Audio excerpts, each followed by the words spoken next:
तो बीते कुछ टाइम में मैं क्वेरा के ऊपर एक क्वेश्चन देखता हूँ जिसमें ये पूछा जा रहा होता है कि आखिर बिहारियों के अगेंस्ट समाज में इतनी ज्यादा नफरत क्यों है।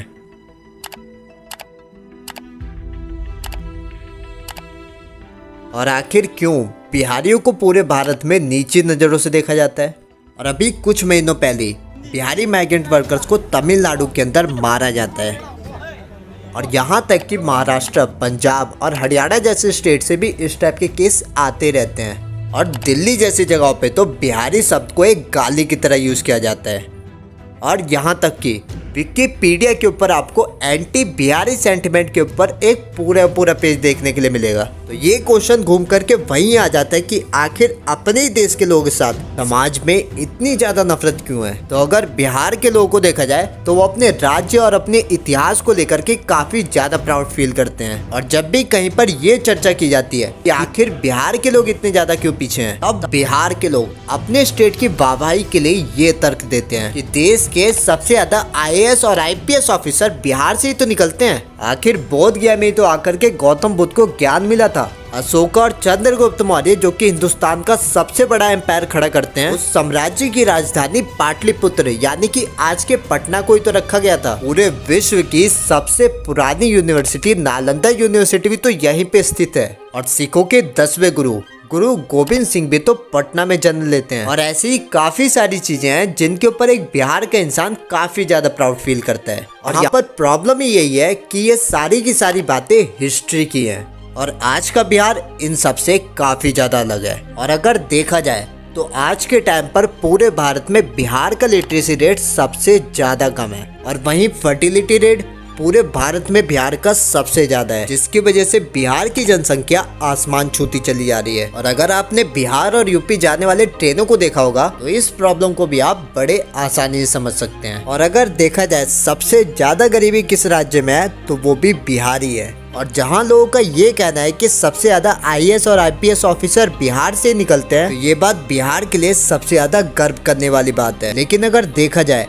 तो ये भी बिहार के लिए कोई गर्व करने वाली बात नहीं है कि इसका तो ये मतलब निकलता है कि बिहार की गवर्नमेंट ने बिहार के लोगों को रोजगार देने के लिए कोई भी प्राइवेट इंडस्ट्री को बनवाने के लिए अभी तक ध्यान नहीं दे पाई है। और इसी वजह से अभी तक वहाँ के लोग सरकारी नौकरी के पीछे भागा करते हैं ताकि कहीं पर किसी से कुछ तो रोजगार मिल सके। और सरकार के लिए काम करना या फिर समाज सेवा करना तो सिर्फ एक बहाना है, क्योंकि बिहार में गरीबी से निकलने का सिर्फ एक ही तरीका है जो कि है सरकारी नौकरी। अब बिहार में कोई कितना भी गरीब हो पर अपने बच्चों की सरकारी नौकरी की तैयारी के लिए हर कोई उन्हें कोचिंग भेज दिया करता है, जिसके बाद सालों तक तैयारी करने के बाद पेपर का तो पता नहीं पर तैयारी करने वालों की उम्र जरूर निकल जाती है। और फिर इसी इंसान के पास शहर आने के अलावा और कोई चारा नहीं बच पाता। और सोचो अगर यही सरकारी नौकरी निकल जाए तो फिर एक IAS ऑफिसर को 1 से 3 करोड़, एक IPS ऑफिसर को 80 लाख से 2 करोड़, एक IRS या फिर IFS ऑफिसर को 50 से 80 लाख। और इसी तरीके से आप आगे के इस दहेज के लिस्ट को तो देख ही सकते हो। और ये तो फिर भी हमने कम ही पैसे दिखाए हैं, इससे ज्यादा ही पैसे आज के टाइम पर समाज में लिए जा रहे हैं। अगर आपकी सरकारी नौकरी नहीं लगी तो आपको या तो इंजीनियर या फिर डॉक्टर बनना पड़ेगा। और इसी वजह से कई सारे घर वाले अपने बच्चों को सिर्फ इसलिए इंजीनियरिंग करवाते हैं ताकि उनको मोटा दहेज मिल सके। तो दहेज को एक तरीके की प्रथा बोलते हैं, यानी कि रीति या रिवाज। अब एक बाप अपनी बेटी भी दे और साथ में पैसे भी दे, तो 21वीं शताब्दी का इससे ज्यादा बड़ा स्कैम और क्या ही हो सकता है। और ये तो सिर्फ एक ही प्रॉब्लम है,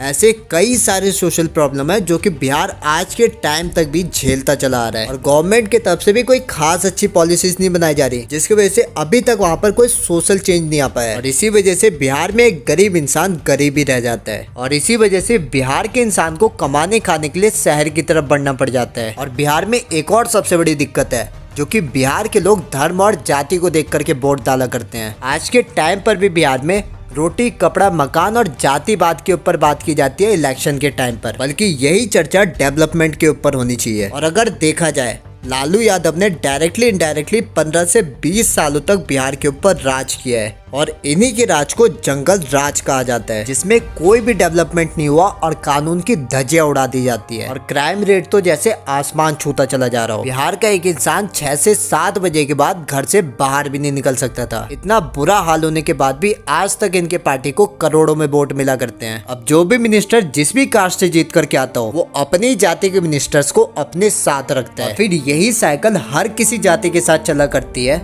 और फिर बिहार की इकोनॉमी को बर्बाद करती चली जाती है। अब जरा आप इस आंकड़े को देख लीजिए। अब सेंटर द्वारा जितने भी स्टेट से 100 रुपए मिला करते हैं, उसका 219 रुपए बिहार में ही खर्च कर दिया जाता है। अब होता यह है कि सेंट्रल गवर्नमेंट हर किसी स्टेट से पैसे जमा करती है और फिर हर एक स्टेट के गरीबी और पॉपुलेशन के बेसिस पे सेंट्रल गवर्नमेंट हर एक स्टेट के पास डेवलपमेंट के लिए पैसा भेजा करती है। अब यहाँ पर जो सबसे बड़ी दिक्कत है वो ये है कि साउथ इंडियन स्टेट अपने पॉपुलेशन के अकॉर्डिंग काफी अच्छा खासा अमाउंट गवर्नमेंट को पे करती है, जैसे कि महाराष्ट्र, तमिलनाडु और कर्नाटक। लेकिन फिर भी सेंट्रल की तरफ से काफी ज्यादा कम पैसे इन सब स्टेट में एलोकेट किए जाते हैं।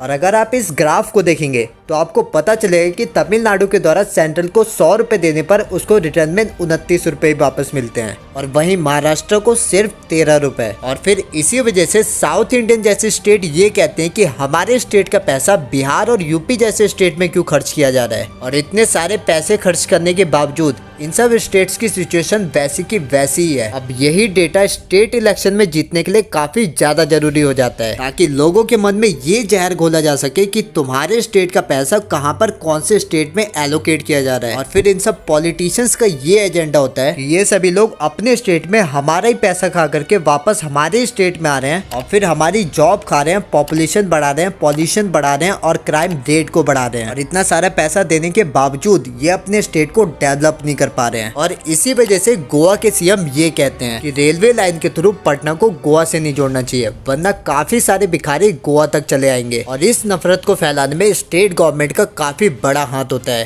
ताकि इसी नफरत के थ्रू राजनीति जीती जा सके। और इसी वजह से 2008 में महाराष्ट्र में काफी बड़े बड़े दंगे होते हैं, जिसमें बिहार और यूपी के लोगों को मार मार कर भगाया जा रहा होता है। और इसी टाइम पर पॉलिटिशियंस ये नारा दे रहे होते हैं कि एक बिहारी 100 बीमारी। अब अगर एक स्टेट गरीब है तो उसमें काफी सारी कमियां देखने के लिए मिलेंगी, पर इसका ये मतलब नहीं है कि गरीबी को देख करके वहाँ के लोगों के साथ भेदभाव करी जाए। तो जैसा बिहार पूरे भारत के लिए है, वैसा इंडिया पूरे विश्व के लिए है। तो जो बातें हम बिहार के लिए बोलते हैं वही बातें पूरा विश्व इंडिया के लिए बोलता है। तो इंडिया पूरे वर्ल्ड का सबसे ज्यादा पॉपुलेटेड कंट्री है और गरीबी और गंदगी में हम कई सारे अफ्रीकन देशों से भी नीचे हैं। तो जिस तरीके से हम बिहारी लोगों के साथ पूरे देश में भेदभाव कर रहे हैं, उसी तरीके से आपके साथ भी किसी और देश में भेदभाव होने पर आपको भी नहीं रोना चाहिए।